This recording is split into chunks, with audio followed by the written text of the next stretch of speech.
Hello class 12, कैसे हैं आप सब। सो अगेन स्टार्ट करते हैं पार्ट 5 मैक्सिमा मिनिमा।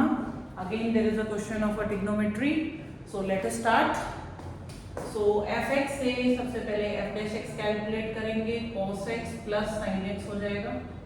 ठीक है, नेक्स्ट प्रोसीजर वही है, एफ डैश एक्स को 0 रखेंगे, cos x plus sine x, अगर हमने 0 रखा तो cos x को माइनस साइन एक्स। इसका थोड़ा सा प्रोसीजर देख लीजिएगा ध्यान से। cos x is equal to minus sine x किया, अब cos x को इसके नीचे लेकर जाएंगे तो 1 इज इक्वल टू हो जाएगा माइनस का sine x upon cos x। क्योंकि दो डिफरेंट फंक्शन की बजाय हम एक सिंगल रेशियो में इसको कन्वर्ट कर रहे हैं, ये हो जाएगा माइनस का tan x।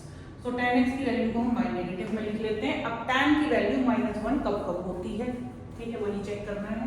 तो एक बार तो होती है, देखिए इंटरवल को ध्यान में रखेंगे, नेगेटिव का फंक्शन नहीं लेंगे। वो जो हमने लास्ट वीडियो में मैंने आपको एक नेगेटिव फंक्शन लेना बताया था कॉस में, वो इसलिए लिया था क्योंकि हमारा इंटरवल ही नेगेटिव टू पॉजिटिव था। यहाँ 0 से ही स्टार्ट हो रहा है, तो इसलिए tan x एंगल को हम नेगेटिव नहीं लेंगे।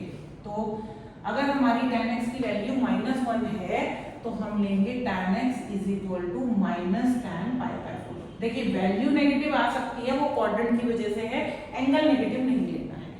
ठीक है, तो tan x की वैल्यू, अब लेकिन यहाँ पर तो नेगेटिव साइन है तो मुझे तो दोनों ही बार कन्वर्ट करना पड़ेगा। मुझे चेक करना है कौन कौन से क्वाड्रेंट में मेरे tan की वैल्यू जो है वो नेगेटिव होती है। तो मैं यहाँ पे फिलहाल ऐसे ना लिखकर इसको कैसे लिखूंगी, पहला क्वाड्रेंट होता है, फर्स्ट में पॉजिटिव होता है, सेकेंड क्वाड्रेंट में मेरा tan नेगेटिव होता है। तो हम लिखेंगे tan पाई माइनस पाई/4। ये समझ में आया ना, पाई/4 क्यों करा, क्योंकि 1 की वैल्यू जो है पाई/4 पे ही होती है, तो इसलिए पाई माइनस पाई/4 180 माइनस। अब यहाँ पर x की वैल्यू कितनी हो जाएगी बेटा, इसको अगर आप सॉल्व करोगे तो आएगा 3 पाई/4। That will be our first critical. Same इसी तरीके से यहाँ पर लिखेंगे tan x is equal to tan। Second कौन सा क्वाड्रेंट होता है जिसमें नेगेटिव होता है, थर्ड में पॉजिटिव होता है, फोर्थ। तो फोर्थ में लिखेंगे 2 पाई माइनस पाई/4। तो tan x is equal to tan 7 पाई/4। तो x की वैल्यू हुई 7 पाई/4। Will be our second critical point. तो दो क्रिटिकल पॉइंट निकल गए, अभी दोनों की वैल्यू हमें अपने सेकंड ऑर्डर डेरिवेटिव में निकालनी है। तो यहाँ से सेकंड ऑर्डर डेरिवेटिव यहीं पे कैलकुलेट कर लेते हैं, minus sine x plus cos x।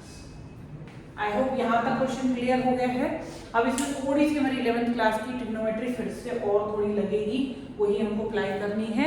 तो थोड़ा सा क्लीन करते हैं, आगे देखते हैं कि इन दोनों ही क्रिटिकल पॉइंट्स पे हम अपने एफ डैश एक्स की वैल्यू कैसे डालेंगे। ठीक है, एफ एक्स को छोड़ देते हैं, एफ डबल डैश पे हमें वैल्यू डालनी है। क्रिटिकल पॉइंट्स हमारे 3 पाई/4 एंड 7 पाई/4 हैं, तो लिख लेते हैं। हमारे दो पॉइंट्स क्रिटिकल हैं, एफ डैश एक्स को यहाँ डबल डैश पे यहाँ लिख लीजिए क्योंकि इसी में वैल्यू पता लगानी है हमको। इसको हटा लेते हैं, और ये हमारे दो क्रिटिकल 3 पाई/4 एंड 7 पाई/4। ये दो वैल्यूज हमें यहाँ पर डालकर अपने सेकंड डेरिवेटिव की के साइन का पता लगाना है कि वो नेगेटिव होगा या पॉजिटिव। तो लिखेंगे at x is equal to 3 pi, हमारी f dash 3 pi f double dash 3 pi, मतलब इसके अंदर हमें 3 पाई/4 वैल्यू डालनी है, वो होगी माइनस साइन 3 पाई/4 प्लस कॉस 3 पाई/4। अब यहाँ आता है 3 पाई/4 की वैल्यू कैसे निकालेंगे। यहाँ देखिए जरा, सबसे पहले हमें साइन 3 पाई/4 की वैल्यू चाहिए। मैं यहाँ क्वाड्रेंट चेंज कर रही हूँ, पाई माइनस पाई/4, क्योंकि पाई से पाई/4 माइनस करेंगे तो 3 पाई/4 आएगा। अगर आपको कंफ्यूजन लगती है तो मैं आपको यही सजेस्ट करूंगी कि रेडियन से डिग्री में कन्वर्ट करिए, उसके बाद उसके ब्रेकअप कर लीजिए। ठीक है, बट बार बार ये पॉसिबल नहीं होता, थोड़ा लेंथी प्रोसीजर है, टाइम कंज्यूमिंग है, इसीलिए बेटर है इसी तरह की प्रैक्टिस करिए। तो ये आ जाएगा बेटा सेकंड क्वाड्रेंट है, सेकंड क्वाड्रेंट में कन्वर्ट नहीं होगा, बट सेकंड क्वाड्रेंट में ये पॉजिटिव भी होता है, तो इसकी वैल्यू sin पाई/4 मतलब 1/√2 के बराबर आ जाएगी। अब आते हैं cos 3 पाई/4 की वैल्यू की तरफ। तो cos 3 पाई/4 की वैल्यू क्या होगी, सेम यही पाई माइनस पाई/4 ही करना पड़ेगा। सेकंड क्वाड्रेंट में बट ये नेगेटिव होता है, तो माइनस का cos पाई/4।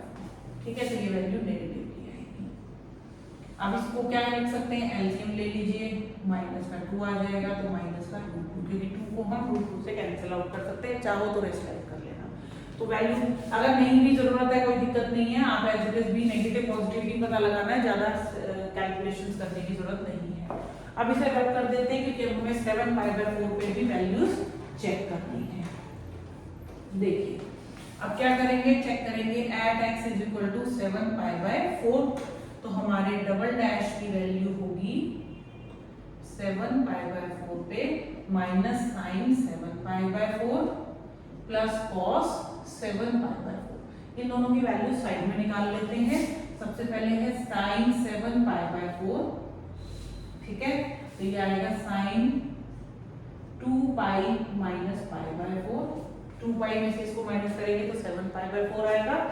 ये हमारा फोर्थ क्वाड्रेंट है, फोर्थ क्वाड्रेंट में कन्वर्ट नहीं होगा, बट फोर्थ क्वाड्रेंट में ये नेगेटिव होता है, तो साइन π/4 ये आएगी बेटा माइनस की वैल्यू। तो ये ऑलरेडी एक नेगेटिव साइन है, एक नेगेटिव साइन हमारा, तो 1/√2 आ जाएगा। इसी तरह से cos 7π/4 की वैल्यू कैलकुलेट करेंगे। 7π/4 की वैल्यू होगी cos 2π माइनस π/4, ठीक है, तो cos π/4 सेकंड क्वाड्रेंट में चेंज भी हो जाएगा, साइन पॉजिटिव रहेगा, तो ये आएगा 1/√2। इसे भी आप सॉल्व करेंगे तो 2/√2 मतलब कि √2 विच इज पॉजिटिव।